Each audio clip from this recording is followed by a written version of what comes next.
নমস্কাৰ বন্ধুসকল, মোৰ নতুন এটা ভিডিঅ'লৈ আপোনালোকক সকলোকে স্বাগতম জনাইছোঁ। ট্ৰেইনখন আপোনাৰ 4টা পাৱাৰ উইণ্ডো আছে। আপোনাৰ ছাইড মিৰৰকেইটা এডজাষ্টেবল হয়। আপোনাৰ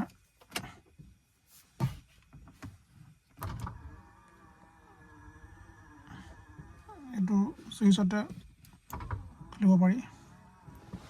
গাড়ীখন আপোনালোকক কিমান চলিলে আৰু দেখাম। এটা আপোনাৰ 72,000 2019 গাড়ী, যিহেতু 72,000 জেনুইন চলিছে, কোনো মিটাৰ টেম্পাৰিং নহয়। সেইটো আপোনালোকে ডিলাৰত চেক কৰি ল'ব পাৰে। গাড়ীখন খুব ধুনীয়া হৈ আছে। ভিতৰত অলপ লেতেৰা হৈ আছে, কিন্তু ধুলে অলপ ভাল ধুনীয়া হৈ যাব। আপোনাৰ অৰিজিনেল মিউজিক ছিষ্টেম লাগি আছে। এইটো অ'টৰ AC লাগি আছে। এইটো ষ্ট্ৰিঙতে গোটেইখিনি সুবিধা আছে। ভলিউম আপ ডাউন, ফোন এইফালে ৰিচিভ কৰিব পাৰি। এইবিলাক ধুনীয়া হৈ আছে। আপোনাৰ ব্ৰেক কেমেৰা আছে। ব্ৰেকটো মই দেখাম, ব্ৰেকটো কিমান ধুনীয়া হৈ আছে। ব্ৰেকটো একদম ক্লিয়াৰ হয়, স্পষ্ট দেখাইছে। তাৰপৰা মেট লাগি আছে। চিট কভাৰ ধুনীয়া হৈ আছে, মোটামুটি ধুনীয়া হৈছে। কিন্তু গাড়ীখন যদি এবাৰ ভিতৰতো ৱাছ কৰি দিয়া হয়, গাড়ীখন একদম ক্লিন লাগি যাব।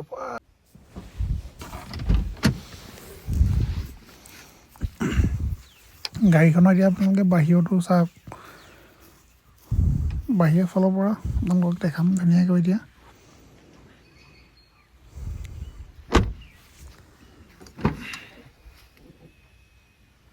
বেক চাইডৰ চিট কভাৰখন চাওক, ধুনীয়া হৈ আছে। কিন্তু গাড়ীখন লেতেৰা হৈ আছে, মেইন কথা। ভিতৰতো ধুৱাব লাগিব। বাহিৰখন আজি মই ধুলোঁ বাৰু, অলপ পানী মাৰি দিলোঁ বাহিৰতো। বাহিৰখিনি চাওক, গাড়ীখনৰ লুকছটো ধুনীয়া হৈ আছে, একদম সুন্দৰ এটা লুকছ। আৰু গাড়ীখনৰ কালাৰটো বহুত ধুনীয়া হয়, ষ্টেণ্ডাৰ্ড কালাৰ হয় এইটো। গাড়ীখনৰ টায়াৰটো ধুনীয়া হৈ আছে, গোটেই 4টা চকাৰ ভাল হৈ আছে। পিছফালৰ লুকছটো চাওক, ধুনীয়া। পিছফালৰ ব্ৰেক ৱাইপাৰ আছে, যিহেতু এইটো ছেকেণ্ড টপ মডেল হয়।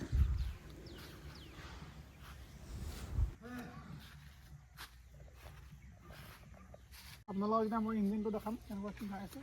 বনেটটো খুলি ল'ব লাগিব।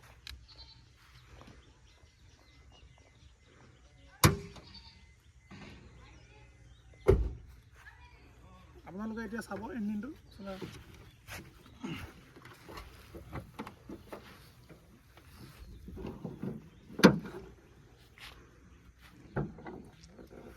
আপোনালোকে এইটো এফ্ৰণ্টটো চাওক, চিল হৈ আছে। এফ্ৰণ্ট দেখিছে এইফালে, এফ্ৰণ্ট চাওক, চিল হৈ আছে। এইফালে ইঞ্জিনটো চাওক, ধুনীয়া হৈ আছে। এইফালে চাওক, এইফালে কিমান এই বনেট চাওক, পুৰা চিল হৈ আছে। বনেট দেখিলে ক'তো এক্সিডেণ্ট নাই, অলপ এক্সিডেণ্ট ইছ্যু নাই। মানে বেটাৰী চাই নতুন হৈ আছে, এইবিলাক চাই এইফালে আপোনালোকে চাওক, পুৰা চিল হৈ আছে। গাড়ী পুৰা অৰিজিনেল পুৰা চিল হৈ আছে, ক'তো অলপ এক্সিডেণ্ট নাই। আৰু মই এক্সিডেণ্ট গাড়ী বিক্ৰী নকৰোঁ। কোম্পানীৰ যিবিলাক ষ্টিকাৰ কাটি সেইবিলাক আছেই। এইফালে এইটো চাওক, পুৰা সেইবিলাক বনেটখন এইটো পুৰা চিল হৈ আছে। অকণমানো ক'তো আজিলৈকে একো এটা মাৰ্ক পোৱা নাই, ক'তো একো ৰিপেইণ্ট নাই, টাচ পেইণ্ট নাই গাড়ীখনৰ।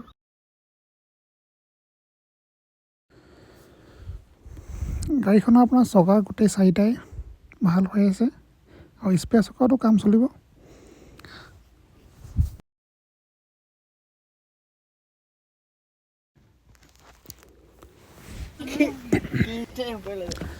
আৰু ডিগ্ৰীটো বহুতখিনি স্পেচ পোৱা যায় বেলেনো। ডিগ্ৰীটো দেখালোঁ আপোনালোকক। এতিয়া গাড়ী চিলবিলাক চাব, চিলবিলাক দেখিছে, ক'তো অলপো মাৰ পোৱা নাই। সেইটো কাৰণে অৰিজিনেল পুৰা চিল হৈ আছে। গোটেই 4খন দৰ্জা দেখাই দিছোঁ চব, প্ৰতিখন দৰ্জাই চিল হৈ আছে। মানে গাড়ীখন সম্পূৰ্ণ নন এক্সিডেণ্ট। আৰু এতিয়া আপোনালোকক জনাম যে দামৰ কথা ক'ম। আপোনাৰ দামটো ৰাখিছোঁ 4,50,000। তাত আপোনাৰ ইঞ্চুৰেঞ্চ, পলিউশ্যন, ট্ৰেন্সফাৰ সকলোবিলাক কৰি দিয়া হ'ব। আৰু কোনোবাই যদি ৰিফাইনেন্স কৰিব বিচাৰে, ৰিফাইনেন্সো কৰিব পাৰিব।